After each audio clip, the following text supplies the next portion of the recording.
Good afternoon and welcome to Employment for All. My name is Kimberly Bissett and I'm an Employment and Training Manager at the Boston University Center for Psychiatric Rehabilitation.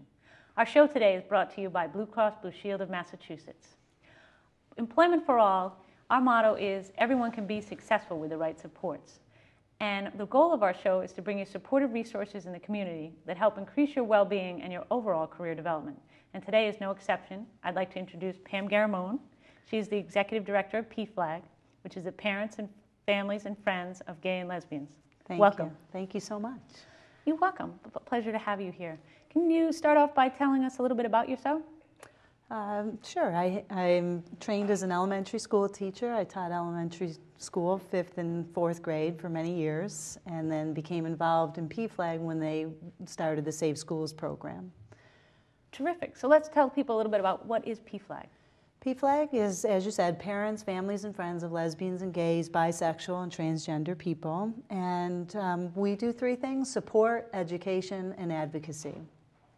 So support are for parents who have a child come to them one day and say, "Mom, Dad, I'm gay." And the support part is for parents to meet other parents who have a gay child so that they don't feel so alone in the world or think, what did I do wrong? And I'm the only parent who has a gay child. In fact, 1 in 4 families have a gay person in it.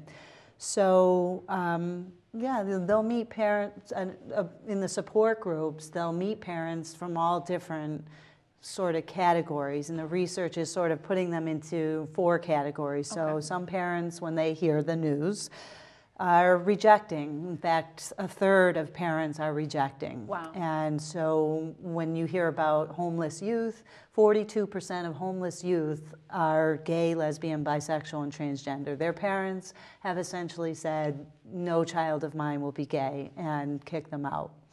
The next category is ambivalent, and those are parents who are that's 50% of parents fall into that category. They're not quite sure how they're going to deal with it. I love you, but tone it down. I love you, but don't tell anyone about it. So not comfortable with telling people, just uncomfortable with the news, and sort of let's keep it mum. And then you have accepting and celebratory parents as well. And so PFLAG is a place for all of those parents to meet other parents and to get some education and support. So just to really figure out, well, what does this mean for me? That for a lot of parents, it really changes their whole reality. They had envisioned one set of circumstances with, all these kind of expectations, and now it's changing their vision and how to help them adjust with that. That's correct. And just being able to share with people, other individuals going through the same thing. Right, and to share some of their fears. Some of the first fears are for their safety. The world, unfortunately, is not 100% safe yet for gay people, and they know that, and that's a very big fear, first fear, and that they're going to be happy. I mean, parent wants their child to be happy and to live a good life, and they're worried that may not be the case if they're in a gay relationship. Right, because to be a young person today is tough enough with all the challenges and all the temptations and all the decisions have to be made, and then to put on top of it having the challenge of having to be different and have to negotiate around the sexual orientation. It could be really difficult for young people. Right. So how do you find the right supports? And the parents, most of the parents want to be a better parent and want to know how to help their child and how to deal with it in a way that's positive. That is so true. I mean, I think almost all parents want the best for their child. Yes. And so, again, with the research, it's from Caitlin Ryan out of San Francisco State, with those 4 categories, when parents realize that their actions and behaviors have a direct effect on the actions of their child, they do want to change. So, for example, rejecting parents, their child is much more likely to get HIV, abuse alcohol, drugs, and just in general be in violent situations. So when they hear that, they're really appalled and do change, and even a little bit of change has a huge effect on the risk behaviors that their child will take. Right, because children really pick up on those messages that they hear from a very early age, and if they know from an early age what their sexual orientation is, they kind of take in those messages, and then they really lead to a lot of negative behaviors and risk behaviors. Right, and it's true, and the research is showing that For females, they know their sexual orientation definitively by age 15. Wow. But their sexual awareness for males and females by age 10. So if you think about it, when did you know you were straight? And it's the same time that gay people are discovering that they're not straight. So for males, by age 12, they know.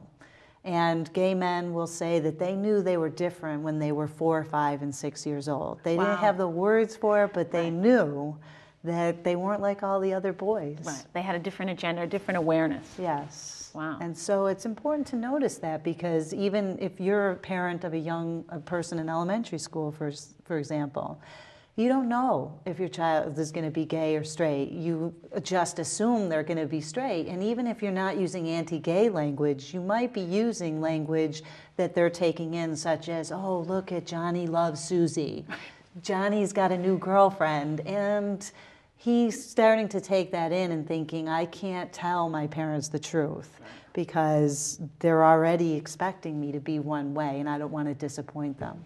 Right, and the language can be so critical. We were working with a young man at the BU Center, and he went to a counselor because he was starting to feel that he had feelings. He was in a relationship with another young man, and he was starting to experience feelings of depression as well because he had the onset of a psychiatric disability. And he went to a counselor for help, but the language was not inclusive at all. It wasn't diverse. He didn't feel welcomed.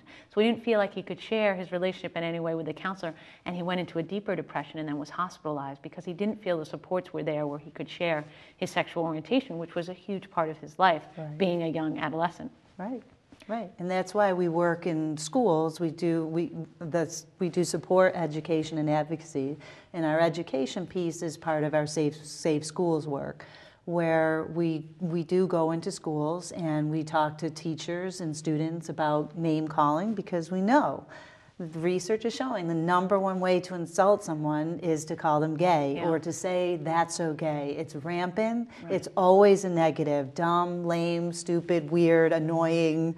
And if you happen to be a gay person, and this is all day, every day, you have to go into a building where Yeah. this language is accepted and Yeah. it's not being stopped because everybody does it. Or we don't mean it to hurt gay people. Right. It's just what everyone says. Well, that has a huge effect on a young person's self-esteem. Right.